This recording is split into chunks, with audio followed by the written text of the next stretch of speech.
الحمدللہ نحمده ونستعینه ونستغفره ونعوذ باللہ من شرور انفسنا ومن سیئات اعمالنا من يهده الله فلا مضل له ومن يضلل فلا هادي له اشهد ان لا اله الا الله وحده لا شريك له واشهد ان محمدا عبده ورسوله اما بعد فاعوذ باللہ من الشیطان الرجیم بسم اللہ الرحمن الرحیم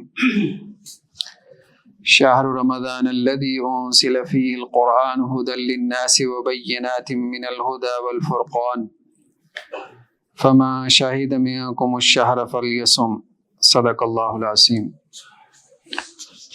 سورہ بقرہ کی ایک آیت مبارکہ تلاوت کی گئی ہے کہ جس میں اللہ عز و جل نے یہ بیان فرمایا کہ رمضان کے مہینے میں اللہ سبحانہ و تعالیٰ نے قرآن کو نازل کیا، تو جو تم میں سے رمضان کے مہینے میں موجود ہو اسے چاہیے کہ وہ روزہ رکھے۔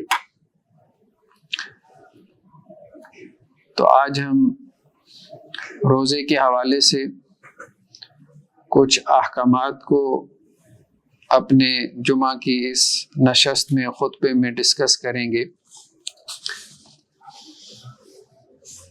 وہ سوالات جو کہ عام طور پہ لوگ پوچھتے رہتے ہیں، کچھ چیزیں ایسی ہیں کہ جن کو روزوں میں کرنا یا روزے کی حالت میں کرنا مباح ہے، یعنی جائز ہے، ان کی اجازت ہے، اور کچھ کام ایسے ہیں کہ جن کا روزے کی حالت میں کرنا جائز نہیں ہے، ان سے روزہ ٹوٹ جاتا ہے۔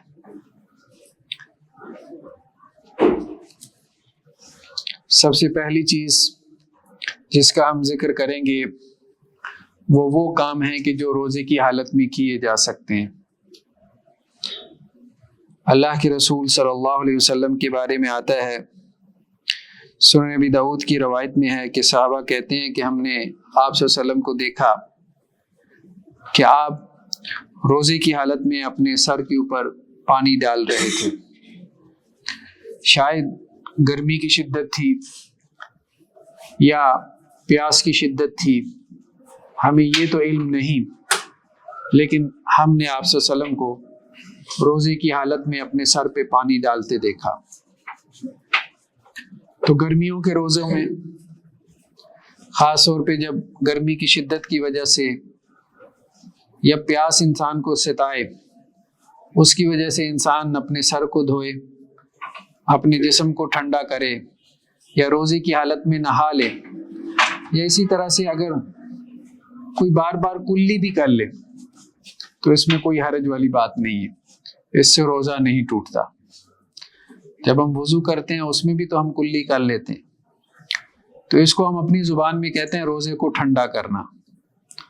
تو اگر آپ روزے کی حالت میں اپنے جسم کو ٹھنڈا کرنے کے لیے سر پہ پانی ڈالتے ہیں یا کلی کرتے ہیں یا وضو کرتے ہیں یا نہا لیتے ہیں تاکہ پیاس کی شدت کم ہو جائے، تو رسول اللہ صلی اللہ علیہ وسلم سے اس کا جواز ملتا ہے کہ اس میں کوئی حرج والی بات نہیں۔ دوسری چیز جس کا ذکر ہمیں ملتا ہے وہ ہے سرما لگانا۔ سرما لگانے کے بارے میں کوئی روایت ہمیں نہیں ملتی آپ صلی اللہ علیہ وسلم سے کہ آپ نے روزے کی حالت میں سرما لگایا یا نہیں لگایا، لیکن یہ ہے کہ عام طور پہ علماء کا موقف یہی ہے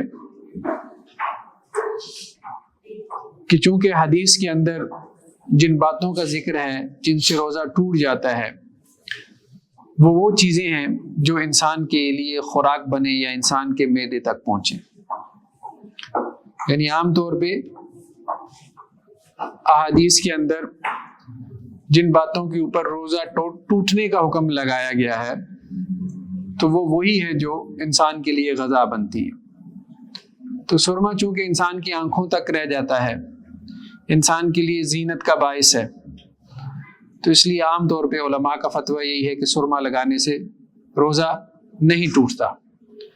اور اس کی وجہ یہ ہے کہ لوگ عام طور پہ سرما لگایا کرتے تھے، اور اگر ایسی کوئی بات ہوتی تو آپ صلی اللہ علیہ وسلم کی احادیث میں ضرور نقل ہوتی کہ آپ صلی اللہ علیہ وسلم منع فرما دیتے سرما لگانے سے۔ تو چونکہ ممانعت کی کوئی روایت نہیں ہے تو اس لیے اس کا بھی جواز جو ہے وہ ہمیں ملتا ہے کہ اگر کوئی شخص سرما لگا لے، یا اسی طرح سے اگر کوئی شخص جو ہے جسے ہم آئی ڈراپس کہتے ہیں، جس کی آنکھوں میں کوئی مسئلہ ہے، بعض لوگوں کی آنکھوں میں ریشز ہو جاتے ہیں، تو وہ اگر آئی ڈراپس ڈال لیں تو وہ آئی ڈراپس ان کی آنکھوں تک باقی رہتے ہیں، تو اس میں بھی کوئی حرج والی بات نہیں ہے۔ ایک موٹا سا اصول یہ ہے کہ روزہ اس چیز سے ٹوٹتا ہے جو ہمارے معدے تک پہنچے، کھانے کی چیز ہو، پینے کی چیز ہو، یا کوئی بھی چیز جو ہم عمدن انٹینشلی جانتے بوجھتے ہم لیں تو اس سے روزہ ٹوٹ جاتا ہے۔ باقی سر میں تیل لگا لیا، شیمپو کر لیا، مسواک کر لی، تو یہ ساری چیزیں ایسی ہیں کہ جو معدے تک نہیں پہنچتی، انسان کے اسٹمک تک نہیں پہنچتی۔ تو روزہ ایسی چیزوں سے ٹوٹتا ہے جو انسان کے جسم میں داخل ہوں۔ تو ایئر ڈراپس ہیں، یا اسی طرح سے نیزل ڈراپس ہیں۔ اگر کسی کی ناک بند ہو جاتی ہے روزے کی حالت میں اور وہ اپنی ناک اس کو جاری کرنے کے لیے اپنی ناک میں ڈراپس ڈالتا ہے جس سے اس کی ناک جاری ہو جائے یا اس کی سانس کھل جائے، تو اس سے بھی روزہ جو ہے وہ نہیں ٹوٹتا۔ تیسری چیز جس کی طرف جو ہے وہ حدیث میں اشارہ کیا گیا وہ کیا ہے کہ آپ صلی اللہ علیہ وسلم نے روزے کی حالت میں حجامہ کروایا۔ حجامہ کسے کہتے ہیں؟ ہمارے ہاں انگریزی میں اس کو کپنگ تھراپی کہتے ہیں، کہ آپ کے جسم پہ کپس لگا کے فاسد جو جسم کا خون ہوتا ہے اس کو نکالا جاتا ہے۔ اب تو بہت سے علاقوں کے اندر حکماء ہیں، حکیم حضرات ہیں، اطباء ہیں، طبیب ہیں جو کہ حجامہ کرتے ہیں۔ مہینے کی مختلف تاریخوں میں آپ کے جسم کا فاسد خون نکالتے ہیں۔ تو روایات میں ملتا ہے کہ اللہ کے رسول صلی اللہ علیہ وسلم نے، جیسا کہ امام بخاری کی روایت ہے کہ آپ صلی اللہ علیہ وسلم نے جو ہے وہ حجامہ کروایا، اور صحابہ کرام بھی جو ہے وہ آپ صلی اللہ علیہ وسلم کے زمانے میں حجامہ کروایا کرتے تھے، یعنی روزے کی حالت میں۔ تو روزے کی حالت میں اگر کوئی حجامہ کروا لے تو اس سے روزہ ٹوٹتا نہیں ہے۔ اس کی وجہ یہ ہے کہ حجامہ کروانے سے کوئی چیز آپ کے جسم میں داخل نہیں ہوئی بلکہ آپ کے جسم سے نکلی ہے، اور روزہ ٹوٹتا ہے جب کوئی چیز آپ کے جسم میں داخل ہوتی ہے۔ ہاں، اس سے یہ بات بھی نکلتی ہے کہ اگر کوئی روزے کی حالت میں بلڈ ڈونیٹ کرتا ہے، اپنا خون دیتا ہے، تو کیا اس سے اس کا روزہ ٹوٹ جاتا ہے؟ تو اس حدیث سے ہم یہ بھی دلیل پکڑ سکتے ہیں، حجامہ والی حدیث سے، کہ جو بندہ روزے کی حالت میں بلڈ ڈونیٹ کرتا ہے، اپنا خون دیتا ہے، جیسے کہ بہت سارے نوجوان، تو اس سے اس کا روزہ نہیں ٹوٹتا۔ ہاں، اب یہ ایک علیحدہ بات ہے کہ خون دینے سے کمزوری ہو جاتی ہے۔ اب کوئی نوجوان اگر کوئی جان بچانے کے لیے خون دیتا ہے اور وہ کہتا ہے کہ جی اب اس کے جسم سے 1 لیٹر خون نکلا ہے، اب اسے کمزوری تو ہوگی، تو اب اگر وہ روزہ توڑنا چاہتا ہے تو وہ روزہ توڑ سکتا ہے۔ یعنی کسی انسان کی جان بچانا یہ بڑی بات ہے بنسبت ایک روزے کے، کیونکہ روزہ تو وہ دوسرے دنوں میں اس کی گنتی پوری کر لے گا، لیکن اگر اس مریض کو، اس پیشنٹ کو کوئی خون دینے والا نہیں ہے اور یہی شخص ہے، تو اب اس کو چاہیے کہ وہ اس کو خون دے کے اس کی جان بچائے۔ اللہ سبحانہ و تعالی قرآن مجید میں کہتے ہیں کہ جس نے ایک انسان کی جان بچائی اس نے پوری نوع انسانی کی جان بچائی۔ تو روزے کی حالت میں بلڈ ڈونیٹ کیا جا سکتا ہے، خون دیا جا سکتا ہے، اس سے روزہ نہیں ٹوٹتا۔ اور اگر کوئی بلڈ ڈونیٹ کرنے کے بعد کمزوری محسوس کرتا ہے اور اس کی وجہ سے اپنا روزہ توڑ دیتا ہے تو اس کے بدلے میں وہ کیا کرے گا؟ ایک اور روزہ بعد کے دنوں میں رکھے گا۔ یہ اس کے لیے ایک مجبوری ہے، ایک عذر ہے کہ اس نے ایک جان بچانے کے لیے خون دیا۔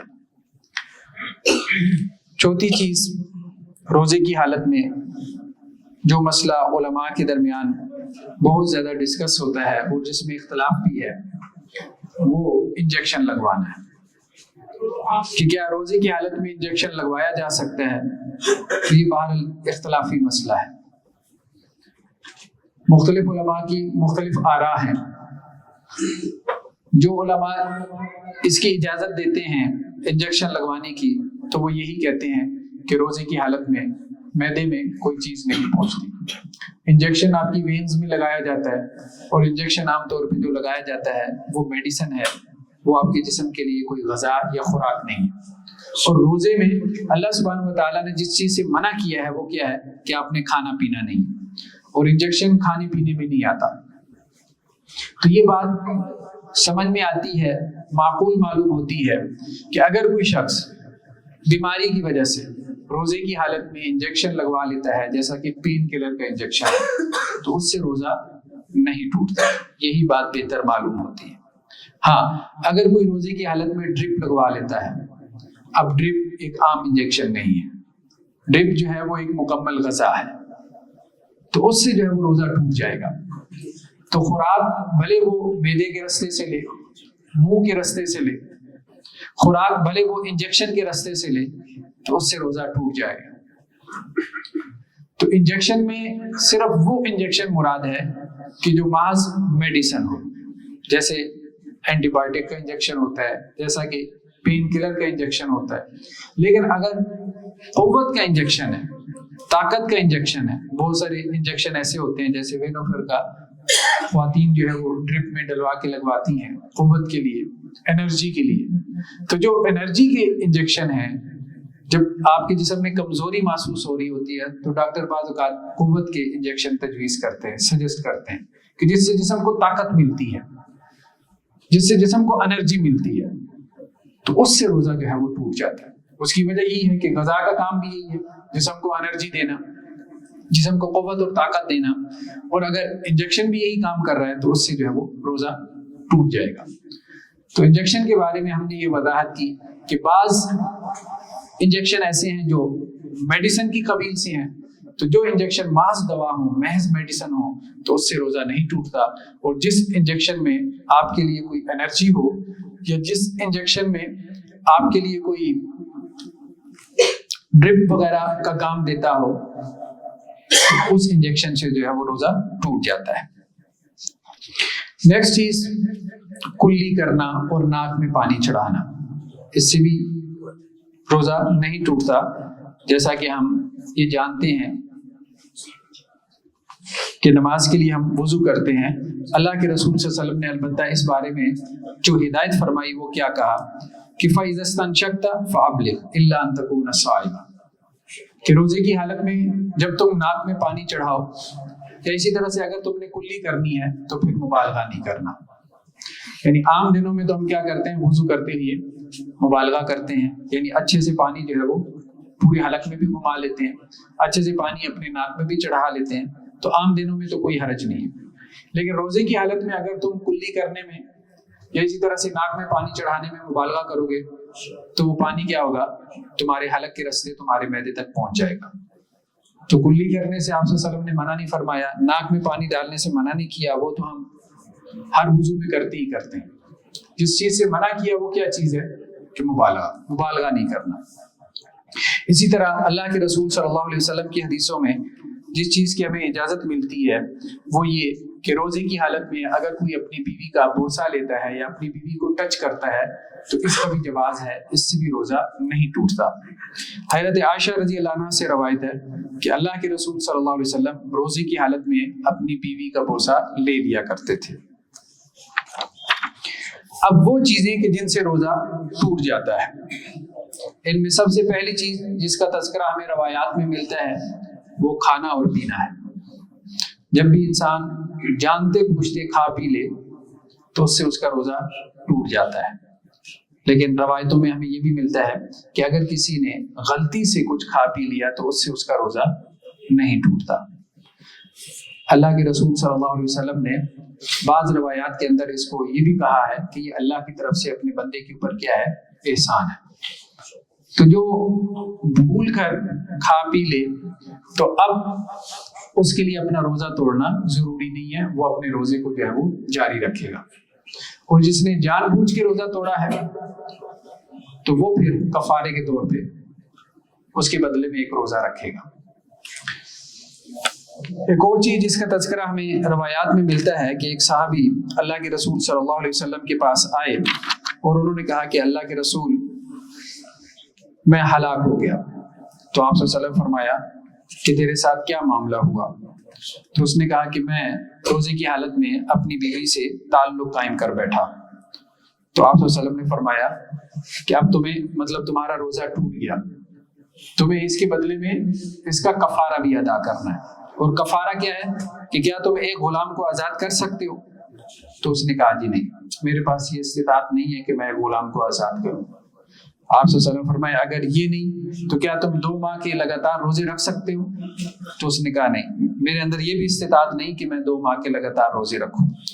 تو آپ صلی اللہ علیہ وسلم فرمایا کیا تم 60 مساکین کو کھانا کھلا سکتے ہو؟ تو اس نے کہا نہیں، میرے اندر یہ بھی استطاعت نہیں کہ میں 60 مساکین کو کھانا کھلاؤں۔ اللہ کے رسول صلی اللہ علیہ وسلم نے اس کو فرمایا کہ پھر تم یہاں پہ بیٹھ جاؤ۔ جب وہ بیٹھ گیا تو اس کے بعد ایک شخص کھجوروں کا ایک ٹوکرا لے کے آیا، تو آپ صلی اللہ علیہ وسلم نے اس کو کہا کہ یہ ٹوکرا لے جاؤ اور مساکین کے اندر تقسیم کر دو۔ تو اس نے اس پہ یہ تبصرہ کیا کہ اللہ کے رسول صلی اللہ علیہ وسلم مدینہ کے اندر مجھ سے بڑا مسکین کوئی نہیں۔ تو آپ صلی اللہ علیہ وسلم نے کہا کہ یہ کھجوریں پھر اپنے گھر لے جاؤ۔ تو اس کا مطلب کیا ہے کہ جس نے جان بوجھ کے اس طرح سے روزہ توڑا تو اس کا کفارہ یہ ہے کہ غلام کو آزاد کرے۔ اب اگر غلام تو موجود نہیں ہے ہمارے یہاں تو پھر یہ ہے کہ 2 ماہ کے لگاتار روزے رکھے، اور جو 2 ماہ کے لگاتار روزے بھی نہیں رکھ سکتا تو پھر وہ 60 مساکین کو کھانا کھلائے۔ تو ایک ہے روزے کا کفارہ اور ایک ہے روزے کا فدیہ۔ روزے کا فدیہ ان لوگوں کے لیے ہوتا ہے کہ جو روزہ رکھ ہی نہیں سکتے، جیسا کہ کوئی بہت زیادہ بوڑھا شخص ہے، بڑھاپے کی وجہ سے روزہ رکھ ہی نہیں سکتا، تو اب اس کے لیے فدیہ ہے۔ فدیہ کیا ہے کہ ایک مسکین کو کھانا کھلائے۔ بعض علماء کا کہنا یہ ہے کہ ایک وقت کا کھانا کھلا دے، زیادہ بہتر یہ ہے کہ ایک روزے کے بدلے میں کسی ایک مسکین کو سحری اور افطاری یعنی 2 وقت کا کھانا کھلا دے، اور 2 وقت کا کھانا بھی وہ جو کہ انسان خود کھاتا ہو۔ تو اگر اس کے 10 روزے چھوٹ گئے تو 10 مساکین کو کھانا کھلائے، اگر 30 روزے چھوٹ گئے تو 30 مساکین کو کھانا کھلائے۔ اور اس میں بہتر یہی ہے کہ کھانا ہی کھلائے، یہی بہتر ہے۔ اس کی وجہ یہ ہے کہ جب آپ کسی کو پیسے پکڑا دیتے ہیں تو لوگ کیا کرتے ہیں، اس میں وہ پھر پیسوں کو غیر ضروری چیزوں کے اندر جو ہے وہ لگا دیتے ہیں۔ مطلب ایک تو غربت ہے اور دوسرا یہ ہے کہ شعور بھی نہیں ہے۔ تو شعور نہ ہونے کی وجہ سے غیر ضروری چیزوں میں اس پیسے کو لگا دیا جاتا ہے جو کہ روزے کے فدیوں کا ہوتا ہے۔ ہاں، کسی کو آپ راشن ڈلوا سکتے ہیں۔ تو جو شخص بہت بوڑھا ہو چکا ہے اور بڑھاپے کی وجہ سے روزہ نہیں رکھ سکتا، یا جو دائمی بیمار ہے، دائمی بیمار کہتے ہیں کہ جو عرصہ دراز سے بیڈ کے اوپر ہے، 8-8 10-10 سال سے کچھ لوگ بیمار چلے آ رہے ہوتے ہیں، تو ان کی جگہ بھی کیا ہے کہ وہ ہر روزے کے بدلے میں فدیہ دے سکتے ہیں۔ پھر اسی طرح سے وہ خواتین کہ جو کئی مرتبہ پریگننٹ رہیں، حاملہ رہیں اور ان کے بچے ہوئے، اب بعض خواتین کے بچے جو ہیں وہ اوپر تلے ہو رہے ہوتے ہیں، 8-8 10-10 بچے ہیں، اب ان کے روزے کافی زیادہ جمع ہو جاتے ہیں، 10-10 سالوں کے روزے جمع ہو جاتے ہیں، 1 سال پریگننسی کے روزے، 2 سال جو ہے وہ بچے کے دودھ پلانے کے روزے، تو ایک بچہ 3 سال کے روزے لے جاتا ہے۔ تو اگر 5-7 بچے ہوں تو وہ 15-20 سال کے روزے بھی جمع ہو جاتے ہیں۔ تو ایسے علماء کے ایسی خواتین کے بارے میں بھی بعض صحابہ کرام، حضرت عبداللہ ابن عباس رضی اللہ عنہ کا فتویٰ یہ ہے کہ جن کے روزے اتنے زیادہ جمع ہو جائیں ان کے بچوں کی وجہ سے، تو وہ بھی فدیہ دے سکتی ہیں اگر ان کے لیے روزہ رکھنے میں مشکل ہو۔ لیکن عام طور پہ جن خواتین کے روزے پیریڈز کی وجہ سے، مینسز کی وجہ سے رہ جاتے ہیں، تو ان روزوں کی وہ کیا کرے گی؟ قضا ادا کریں گی۔ تو ایک ہے روزے کا فدیہ۔ روزے کا فدیہ ان لوگوں کے لیے ہے کہ جو روزہ ادا کر ہی نہیں سکتے، جن کے لیے روزہ رکھنے میں کیا ہے؟ مشقت ہے یا اوور برڈن۔ ایک ہے روزے کی قضا۔ روزے کی قضا ان لوگوں کے لیے ہے کہ جو رمضان میں روزہ نہیں رکھ سکتے لیکن بعد کے دنوں میں اس کی گنتی پوری کریں گے، جیسا کہ قرآن نے کہا کہ رمضان میں اگر تم حالت سفر میں ہو، مشقت میں ہو، تو رمضان میں اگر روزہ نہیں رکھ سکتے تو رمضان کے بعد روزہ رکھ لو، اس کی گنتی پوری کر لو۔ رمضان کے مہینے میں اگر تم بیمار ہو تو بعد میں جب صحت یاب ہو جاؤ تو اس وقت اس کی گنتی پوری کر لو۔ اگر کسی خاتون کا معاملہ یہ ہے کہ رمضان کے مہینے میں اس کی ناپاکی کے ڈیز چل رہے ہیں تو اب وہ رمضان میں وہ روزے چھوڑ دے گی اور رمضان کے بعد کے دنوں میں اس کی گنتی پوری کر لے گی۔ تو رمضان میں جو روزے چھوٹ جائیں تو اگلے رمضان سے پہلے آپ کے پاس وقت ہوتا ہے، 1 سال آپ یوں سمجھ لیں یا 11 مہینے سمجھ لیں، اس کے اندر آپ نے اپنے وہ مسنگ جو آپ کے روزے ہیں جو چھوٹ گئے ہیں ان کی گنتی آپ نے پوری کرنی ہوتی ہے۔ تو اس کو ہم کہتے ہیں قضا۔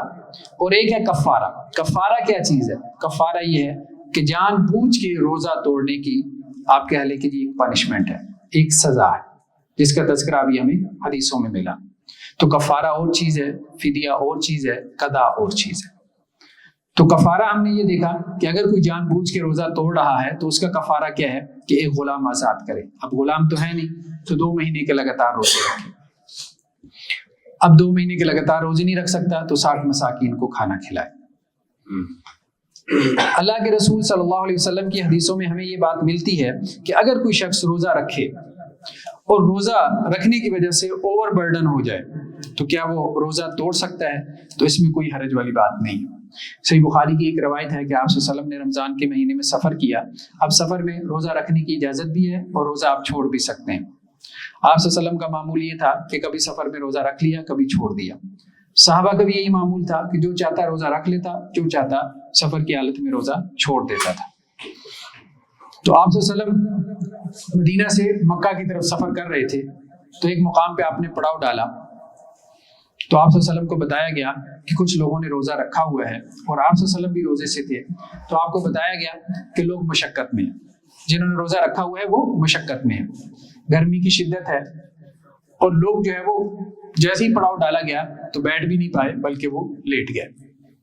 تو آپ صلی اللہ علیہ وسلم کو جب خبر ملی تو آپ نے اس کو مناسب نہیں سمجھا کہ لوگ سفر میں اپنے آپ کو اوور برڈن کریں یا مشقت میں پڑ جائیں۔ یہاں تک روایتوں میں آتا ہے کہ کوئی عصر کا ٹائم تھا جب کہ آپ صلی اللہ علیہ وسلم نے پانی کا ایک پیالہ منگوایا اور اونٹ کے اوپر بیٹھ کے سب کے سامنے آپ نے روزہ افطار کیا اور کہا کہ دیکھو میں نے روزہ افطار کر دیا، جنہوں نے روزہ رکھا ہوا ہے وہ افطار کر دیں۔ اس کے باوجود آپ صلی اللہ علیہ وسلم کو خبر دی گئی کہ کچھ لوگوں نے روزہ افطار نہیں کیا تو آپ صلی اللہ علیہ وسلم فرمایا اولئک العصاة، یہ لوگ نافرمان ہیں۔ یعنی اللہ سبحانہ و تعالیٰ نے جب ایک رخصت ہمیں دے رکھی ہے تو اللہ تعالیٰ یہ نہیں چاہتے کہ ہم اللہ تعالیٰ کی عبادت میں اپنی جان کو مشقت میں اور عذاب میں ڈالیں۔ تو ہم چونکہ حالت سفر میں ہیں تو حالت سفر میں اللہ نے رخصت دے رکھی ہے تو اس لیے تم روزہ جو ہے وہ چھوڑ سکتے ہو۔ تو بعض اوقات یہ بھی معاملہ ہو جاتا ہے کہ انسان روزہ رکھ لیتا ہے لیکن دن میں اس کی طبیعت خراب ہو جاتی ہے۔ اب وہ طبیعت خراب ہونے کی وجہ سے اب اس کے لیے روزہ کنٹینیو کرنا مشکل ہو جاتا ہے۔ اب اس میں وہ کیا کرے؟ کیا وہ اپنا روزہ توڑ دے یا مشقت کے ساتھ اپنے روزے کو جاری رکھے؟ تو اس میں رسول اللہ صلی اللہ علیہ وسلم کی سنت یا آپ صلی اللہ علیہ وسلم کا معمول ہمیں یہی ملتا ہے کہ اس کو روزہ توڑ دینا چاہیے۔ یہی چیز اللہ تعالیٰ کو پسند ہے۔ اللہ کو یہ چیز پسند نہیں ہے کہ بندہ جو ہے وہ اپنے نفس کو عذاب دے کے روزے کو مکمل کرے، اور وہ کیا کرے گا پھر اس کی جگہ دوسرے دنوں میں اس روزے کی گنتی جو ہے وہ پوری کر لے گا۔ کچھ سوالات لوگوں کی طرف سے خاص طور پہ رمضان کے مہینے کے حوالے سے آ رہے تھے تو میں یہ چاہ رہا ہوں کہ اس کو بھی ایڈریس کر دوں۔ کیا روزے کی حالت میں سگریٹ پی جا سکتی ہے؟ نہیں، روزے کی حالت میں سگریٹ نہیں پی جا سکتی۔ روزے کی حالت میں سگریٹ پینے سے جو ہے وہ روزہ برقرار نہیں رہے گا۔ اس کی وجہ کیا ہے؟ اس کی وجہ یہ ہے کہ حدیث کے اندر یہ بات آتی ہے کہ اللہ سبحانہ و تعالیٰ یہ کہتے ہیں کہ روزے کی حالت میں میرا بندہ کھانے پینے کو بھی چھوڑ دیتا ہے اور شہوت کو بھی چھوڑ دیتا ہے۔ شہوت سے کیا مراد ہے؟ اپنی خواہش کو پورا کرنا۔ تو سگریٹ نوشی اگرچہ آپ کے اندر کوئی لیکوڈ نہیں جا رہا، وہ کہتے ہیں کہ جی آپ کے اندر اسموک ہی تو جا رہی ہے، دھواں ہی تو جا رہا ہے، لیکن اس نے اپنی خواہش کو پورا کیا۔ روزہ اس کا مقصد کیا ہے؟ اس کا آبجیکٹو کیا ہے؟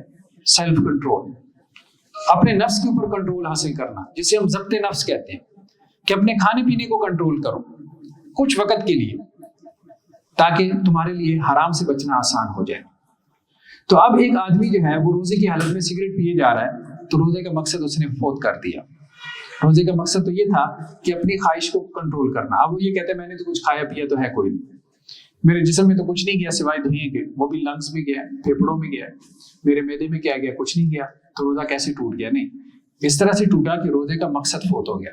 روزے کا مقصد صرف کھانے پینے سے بچانا نہیں بلکہ لذتوں سے بھی بچانا تھا، کہ اپنے آپ کو ان لذتوں سے بچا کے رکھنا ہے اور اپنے اندر ضبط نفس، سیلف کنٹرول پیدا کرنا ہے، تاکہ 11 مہینوں کے لیے اس کی یہ ٹریننگ ہو کہ اس کے اندر تقویٰ پیدا ہو اور وہ حرام سے بچنے کا اس کے لیے کام آ سکے۔ اسی طرح ایک اور سوال یہ موصول ہوا کہ روزے کی حالت میں کیا خون عطیہ کر سکتے ہیں؟ تو اس پہ ہم نے گفتگو کر لی کہ روزے کی حالت میں جو ہے وہ خون عطیہ کرنے میں کوئی حرج نہیں ہے، آپ بلڈ جو ہے وہ ڈونیٹ کر سکتے ہیں۔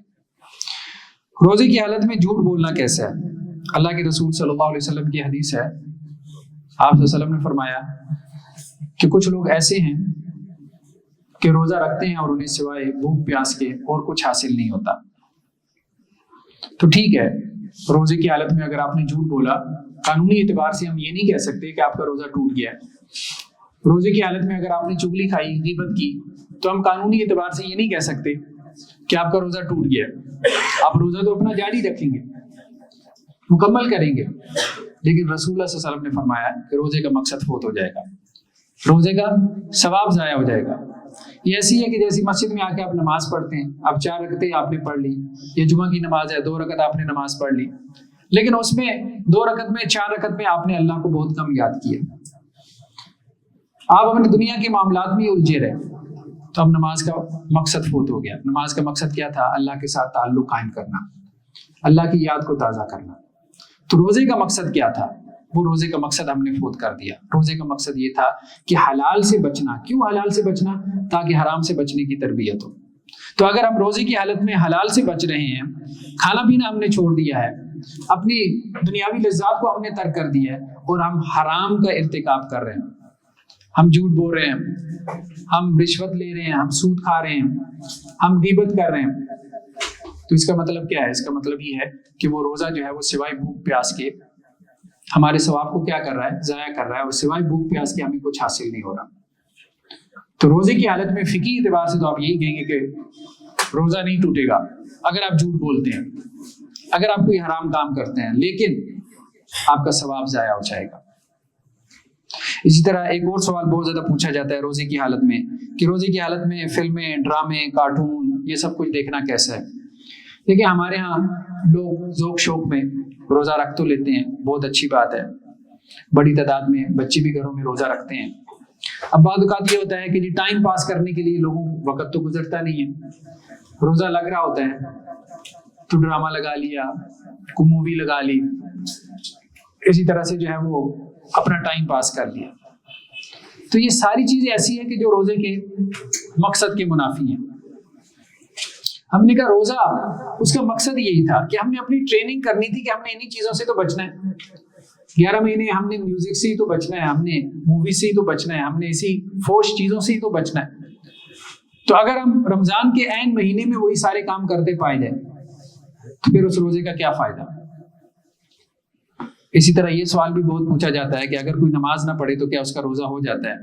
دیکھیں، روزہ تو اس کا ہو جائے گا، ظاہری بات ہے، لیکن اس روزے کا فائدہ کیا ہے جس روزے نے اس کے اندر تقویٰ پیدا نہیں کیا، اللہ کا ڈر اور خوف پیدا نہیں کیا؟ ہاں، یہ بھی ایک دوسری انتہا ہے کہ ایک بندہ نماز نہیں پڑھ رہا، ہم اس کو کہو بھائی روزہ بھی چھوڑ دو۔ چلو، اگر وہ ایک فرض پورا نہیں کر رہا، دوسرا فرض تو پورا کر رہا ہے۔ اللہ نے اس کے ذمے مثال کے طور پہ 4 فرائض لگائے تھے، یا 2 فرائض اللہ نے اس کے ذمے لگائے، یا 2 کام اللہ نے اس کے ذمے لگائے، ٹھیک ہے۔ اب اللہ نے اس کے ذمے 2 کام لگائے، اب وہ ایک کام نہیں کر رہا، یعنی نماز نہیں پڑھ رہا، تو ہم کہیں بھائی دوسرا بھی نہ کرو، نہیں، یہ ٹھیک نہیں ہوگا۔ ہم اسے یہ کہیں گے کہ بھائی دوسرا بھی کرو، یہ نہیں کہیں گے کہ نماز نہیں پڑھ رہے تو روزے کا کیا فائدہ، روزہ بھی چھوڑ دو، ٹھیک ہے۔ تو ہم اسے بلکہ یہ کہیں گے کہ بھائی روزہ رکھ رہے ہو، اب نماز بھی پڑھا کرو۔ تو ہمارے ہاں ایسے لوگ بھی ہیں کہ جو روزہ رکھ لیتے ہیں لیکن نماز نہیں پڑھتے، تو ان کو سمجھانے کی ضرورت ہے کہ جس طرح سے اللہ نے روزے کو فرض کیا، اسی طرح اللہ نے نماز کو بھی فرض کیا، اور روزے کا مقصد ہی یہی تھا کہ ہم نے ضبط نفس پیدا کرنا ہے، سیلف کنٹرول حاصل کرنا ہے، تاکہ ہم اپنے دین کو پریکٹس کریں۔ اور عین رمضان میں اگر ہم اس قابل نہیں رہ جاتے کہ اپنے دین کو پریکٹس کر سکیں، تو پھر ہم رمضان کے بعد جو ہے وہ کس طرح سے اس کو، اپنے دین کو جو ہے وہ پریکٹس کر سکتے ہیں۔ ایک سوال بہت زیادہ پوچھا جاتا ہے سحری کے حوالے سے کہ عموماً بعض اوقات صبح اٹھتے وقت جو ہے وہ دیر ہو جاتی ہے، تو کیا ایسی صورتحال میں جب کہ اذان ہو رہی ہو ہم سحری کر سکتے ہیں؟ دیکھیں، اس میں ایک روایت ہمیں ملتی ہے سنن کی کتابوں میں کہ اگر تو آپ کے سامنے سحری کے لیے جو کچھ بھی تھا، سحری آ گئی ہے اور آپ نے اس کو شروع کر دیا ہے اور اس کے بعد اذان شروع ہو گئی، تو اب جو کچھ آپ کے سامنے پلیٹ میں پڑا ہے تو اس کو آپ کھا پی سکتے ہیں، آپ اس کو مکمل کر سکتے ہیں۔ لیکن یہ نہیں ہے کہ آپ کی آنکھ کھلی ہے اذان ہونے کے بعد تو اب آپ جلدی جلدی کچن کی طرف بھاگیں، سحری بنائیں اور اس کے بعد جو ہے وہ کھانے کے لیے بیٹھ جائیں۔ یہ مناسب نہیں ہے، یہ درست نہیں ہے۔ تو قرآن مجید نے بتا دیا کہ سحری کا وقت کیا ہے کہ جب سیاہ دھاری سفید دھاری سے جدا ہو جائے۔ اب تو اس کے کیلنڈرز بنے ہیں، بلکہ گوگل پلے اسٹور میں جائیں تو آپ کو ایپس مل جاتی ہیں، وہاں سے آپ ایپ میں سے روزانہ کا سحری کا وقت نکال سکتے ہیں۔ تو بس اس سے پہلے اگر آپ نے اپنا کھانا پینا شروع کر لیا تو اس کو آپ کمپلیٹ کر لیں جو آپ کے سامنے موجود ہے، بھلے اذان اس میں درمیان میں ہو جائے، لیکن اذان کے بعد سحری بنا کے اس کو کھانا پینا تو یہ نہ کریں، یہ درست نہیں ہوگا۔